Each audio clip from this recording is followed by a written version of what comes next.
Men det er jo frokosttiden, og tror du ikke, hun sidder og spiser? Det går hun sikkert, hun ligger bare en besked.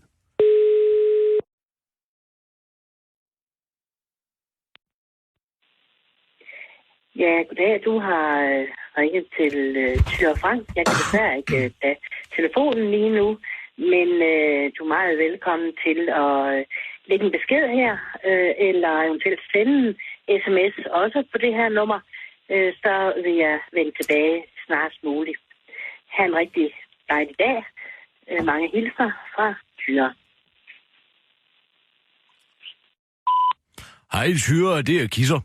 Inden for den korte radioavis. Jeg kunne ikke lige fange dig, fordi det er også lige frokosttid. Jeg kan godt forstå, hvis du sidder og får en bid brød. Men jeg vil bare sige til dig, at jeg så, at du har fået lavet sådan et klistermærke til din bil, og jeg vil enormt gerne have sådan en til min op. Så kan du ikke sende sådan en til mig ved lejlighed? Du kan bare sende den til mig på arbejde herinde. Og det er Vesterfejmarksgade 41 1606 Københavns V, og du kan bare sige, attention, Kirsten Birgit. Så skal jeg nemlig med glæde køre rundt med det på min bil. Jeg har set den hemmelige optagelse, som Anders Samuelsen lavede med dig, der hvor I var til møde, eller hvad I var. Og jeg kan ikke forklare dig, hvor mange gange jeg har levet af det. Jeg synes, du er skarp, og du er god, og du har en fremragende timing til at levere de vittigheder, som er også så vigtige at huske på i ens hverdag. Og man kan høre, at du er selvivnig, og det sætter jeg stor pris på. Det skal du bare vide. Og ved du hvad? Jeg har taget mig den frihed at lave en vittighed til dig, Thyra, som du ved, Anders Stjernholm, han er jo en stand-up-komiker, som er gået ind i politik. Han er for det her alternative parti. Og der vil jeg jo sige til dig, at du skulle lave en omvendt Anders Stjernholm. Fanger du den? Fanger du den, Thyra? Altså en omvendt Anders Stjernholm, fordi at du er jo politiker og går ind i stand-up. Du kan bruge den, hvis du vil. Jeg synes, den er enormt god. Men undskyld, Thyra, jeg får en taromtoddy, fordi min stemme er ikke helt, hvad den har været. Rasmus er stadig syg, men ja, det er en lang historie. Jeg tænker, om vi ikke en dag skulle prøve at få et bord ned i Tivoli-hallerne, og så lad os få en frokost sammen. Jeg kunne enormt godt tænke mig at høre mere om der var mere i det bagkatalog af vittigheder, du har. Fordi vi kan alle sammen gå rundt og savne en vittighed i hverdagen. Det synes jeg, og jeg synes, der er for lidt sjov på Christiansborg. Jeg synes, der er for mange platheder, og det synes jeg, at du er god til at få luet ud i. For man kan høre, at du har noget materiale, du ved holder.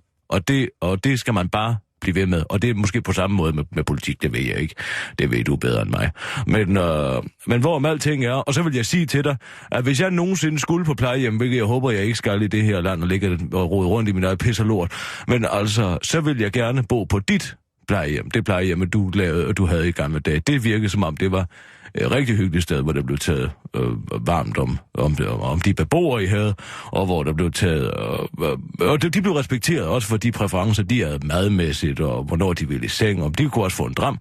Og det synes jeg ikke, man skal tage fra folk. Det har noget med livsglæde at gøre. Ligesom vittighederne på mange måder også har noget med livsglæden at gøre, og man sørger for, at man stadig kan grine og le. Og det er også en menneskeret, synes jeg. Ja, og det synes du også, det kan jeg mærke. Så det vil jeg bare sige, godt arbejde og mange hilsner herinde fra den korte radioavis. Jeg skal lave Kirsten Birgit på pikken lige om lidt. Du kender det sikkert. Men jeg har skrevet faktisk en ret god pik, som handler om feminismen i dag. Og jeg synes, hvis du får lejlighed til at høre den, hvis du får den her besked inden om 4 minutter, så synes jeg da lige, du skulle til at slukke op for radioen og høre det her på Radio 24. Jeg ved ikke, hvad FM-båndet er her. Sissel, hvad er vores FM-bånd her? Kirsten. 102,3, så kan du bare lige slå om på det. Også hvis du sidder ude i bilen, det kan så bilradioen kan sagtens tage det. Men altså mange hilsner her fra den korte radioavises radiostudie, det er Kirsten Birgit Sjøtskreds Hørsholm og Kisser. Du kan bare ringe tilbage på 20 24 7 24 på til hver en tid. Men altså, det jeg gerne ville, det var, at jeg ville gerne bede dig om at sende sådan en bumper-sticker, som du har fået lavet, som jeg har set på Facebook. Og sådan en vil jeg gerne have, og hvis det er, vil jeg gerne betale for den. Det skal ikke være det. Det skal ikke ligge jer til last, at jeg gerne vil have det. Jeg vil gerne sige, at jeg støtter Thyras humor. Din indtaling har nået maksimal længde. For at høre beskeden, tast 1. For at fortsætte med indtalingen, tast 2. For at slette, tast 3. Ja.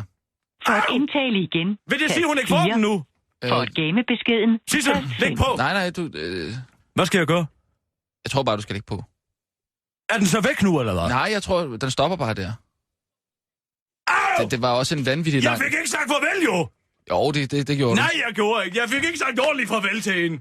Nu tror hun jo, at jeg er komplet debil. Jeg fik ikke sagt, hvem præcis jeg var, og hvor jeg ringede fra. Det gjorde du flere gange, faktisk.